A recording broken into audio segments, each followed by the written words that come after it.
बच्चों को मिल सके। अगला प्रश्न है का क्वेश्चन है तो मैं पूछ लेता हूं। माननीय मंत्री जी ने कही कि हमने नवंबर तक के पेंशन भेज दी है। नवंबर तक की जो पेंशन भेजी है वो नवंबर महीने की है या इससे पहले महीनों की भी है? 1 नंबर। और उसके बाद भी दिसंबर आपकी खत्म हो गई, कल जनवरी भी खत्म हो जाएगी। माननीय अध्यक्ष जी, निवेदन ये है। और नवंबर का भी आपने जो पूरा भेजा है वो 1100 करोड़ में से मात्र 900 करोड़ ही भेजा है, उसमें भी लगभग 20% पैसा उसमें भी बाकी है। तो ये बेचारे गरीब लोग हैं, हम कोई गलत कह रहे हैं कि आप खुद अपनी बातों में ही पकड़ में आ रहे हो। दूसरा, मेरा पहला तो इसका जवाब दे दो और दूसरा इसका दे दो, ओबीसी के कितने बच्चों ने स्कॉलरशिप के लिए अप्लाई किया 2 साल में और कितनों को दे दी, कितनों को पेंडिंग? बस। माननीय अध्यक्ष महोदय, पेंशन की बात जो मैंने कही है, 91 लाख में से 76 लाख लोगों को पेंशन जारी हो चुकी है। अब उसमें से जो आजकल के अंदर ईसीएस जा चुके हैं, आजकल में जो बची वो भी हो जाएगी। और दिसंबर महीने की जो है, ये नवंबर महीने की पेंशन तो चली गई। आप जो पूछें कितने महीने की, तो हर महीने पेंशन का भुगतान होता है। नवंबर तक की ये गलत तथ्य कभी भी सदन में नहीं रखे जाते हैं। मैं जो ऑन रिकॉर्ड बात बता रहा हूं, मैं ऑन रिकॉर्ड बता रहा हूं। आप कह रहे हो कि मात्र 1100 करोड़ में से 961 करोड़ रुपए का भुगतान हो चुका है। जो 150 करोड़ का भुगतान बकाया है 140 करोड़ का, वो आजकल के अंदर हो जाएगा। तो नवंबर तक की पेंशन जा चुकी है।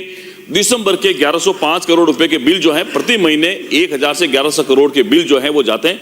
दिसंबर के हमने भेज दिए। जैसे ही एक महीने की सरकार की भी व्यवस्थाएं होती है, जो राजस्व आता है उसके हिसाब से पेंशन का भुगतान होता है। ये कभी बंद नहीं होती है। अगर किसी कारणों से बंद होती है तो उसके बाद में जब 2 महीने में आती है तो भी उसकी पेंशन रुकती नहीं है कभी भी।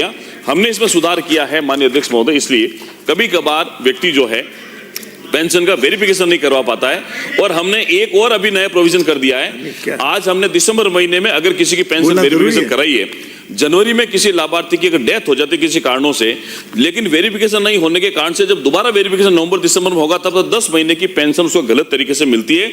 हमने अभी ग्राम सेवक के माध्यम से, पटवारी के माध्यम से प्रत्येक ग्राम पंचायत में प्रोविजन कर दिया। पंचायत राज विभाग के माध्यम से उस ग्राम सेवक की जिम्मेदारी रहेगी कि वो जो लाभार्थी पेंशन का है उसकी अगर मौत की सूचना, डेथ होने की सूचना ग्राम पंचायत के माध्यम से हमारे विभाग को देंगे, एक फ्लैग लग जाएगा, उसको वेरिफिकेशन करवाना पड़ेगा, उसी पेंशन उससे बंद हो जाएगी, ताकि जो 10 महीने की जो पेंशन गलत दी है वो निकल दी है। दूसरी बात आपने जो ओबीसी के लिए कही है, आप भी इस विभाग के मंत्री रहे हैं, मैं माननीय मंत्री महोदय को कहूंगा कि अन्य पिछड़ा वर्ग जो स्कॉलरशिप की आप लोग बात जो कर रहे हैं, उसमें अन्य पिछड़ा वर्ग के लिए अभी जब 24-25 के कुल लाभार्थी जो हैं स्कॉलरशिप में 7,25,631 लाभार्थी हैं, जिसमें से ओबीसी वर्ग के 41,140 हैं। चूंकि पहले ओबीसी के लिए 60% की बाध्यता कर दी थी, जिसका मेरिट में मार्क्स जो है 60% से ऊपर होंगे उन्हीं को इसमें लिया जाएगा। अभी हमने उसको घटा करके 50% कर दिया है। इससे बच्चों की संख्या बढ़ेगी।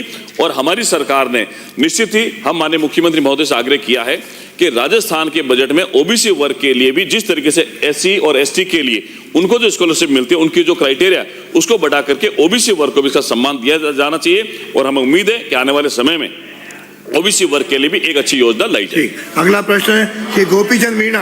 अब यार 20 में 40 हो गए भाई। 4 अध्यक्ष महोदय, प्रश्न संख्या 988। जवाब उतरे। जवाब मैं नहीं कह सकता कि आप लोग जवाब दो। 41,000 बता दिए। अब कितनों में से, ये तो आप अलग से प्रश्न पूछो।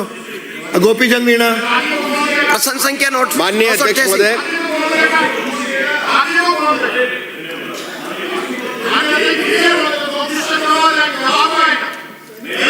एक प्रश्न का उत्तर 10 मिनट आया, 15 मिनट आया, 1 घंटे में एक ही प्रश्न करो, मुझे कोई दिक्कत नहीं है।